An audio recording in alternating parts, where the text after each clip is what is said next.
जैसा कि आपने कहा है कि जियो और जीने दो, इस विषय पे कुछ बात करें।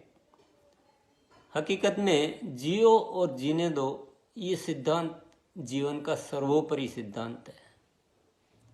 ये पूरी मानव जाति के लिए है, ये किसी विशेष समुदाय के लिए नहीं है। जरा कल्पना कीजिए, पूरी दुनिया एकता के साथ जीने लग जाए, इस सिद्धांत के अनुसार जीने लग जाए, एक दूसरे की मदद करने लग जाए, एक दूसरे की खुशी में खुशी महसूस करने लग जाए और एक दूसरे को आगे बढ़ाने के लिए अपने द्वारा कोई भी पुरुषार्थ हो तो वो करने लग जाए, तो ये धरती स्वर्ग बन जाएगी।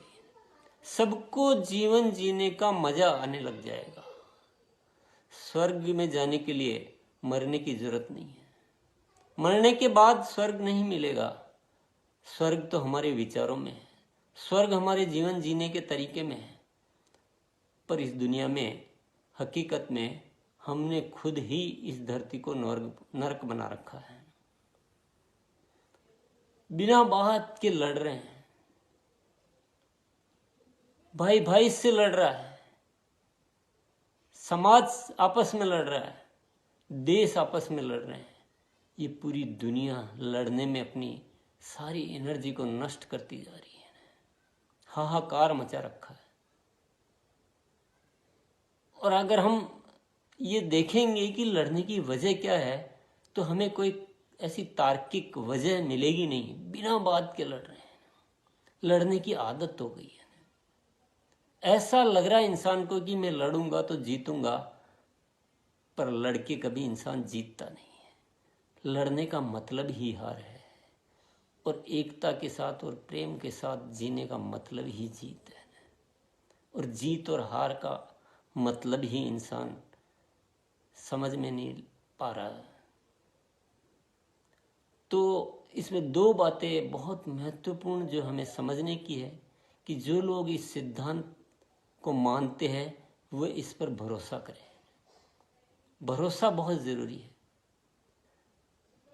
ऐसा न सोचिए कि अगर हम दूसरों के लिए जीने लग जाएंगे, दूसरे की खुशी में खुशी महसूस करने लग जाएंगे, तो हम नहीं बचेंगे, हमारा समाप्त हो जाएगा। ऐसा नहीं। इसीलिए इस सिद्धांत में कहा गया कि जियो और जीने दो। पहले खुद को सक्षम बना के रखिए, खुद को अच्छा बना के रखिए, उसके बाद दूसरों के लिए कीजिए।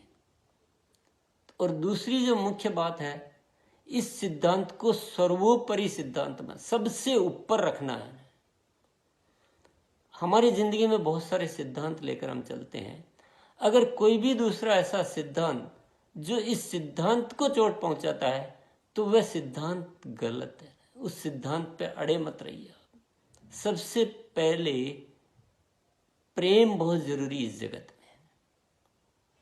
हमारी कुछ और गतिविधियां कैसी है, उन सबसे ऊपर है कि प्रेम होना चाहिए, एकता होनी चाहिए, एक दूसरे के लिए जीने की तमन्ना होनी चाहिए। तो कई लोग लड़ने के ऐसे ऐसे कारण ढूंढते हैं जिसमें कुछ भी तर्क नहीं होता। लोग ईश्वर के नाम पे भी लड़ते हैं। लोग ये सिखाने वाले के नाम पे भी लड़ते हैं जो ये सिखाता है कि जियो और जीने दो, अहिंसा परमो धर्म, जो संपूर्ण प्रेम की शिक्षा देता है, उसी के नाम पे भी लड़ बैठते हैं। तो चूक तो है, और इस बात को ठीक से समझना बहुत जरूरी है। अगर हम इस बात को समझते हैं, इस बात पे भरोसा करते हैं और इस सिद्धांत को सर्वोपरि रखते हैं, तो एक दिन इस दुनिया को स्वर्ग बनाया जा सकता है। आज के दिन मैं इतना ही कहूँगा। बहुत बहुत धन्यवाद।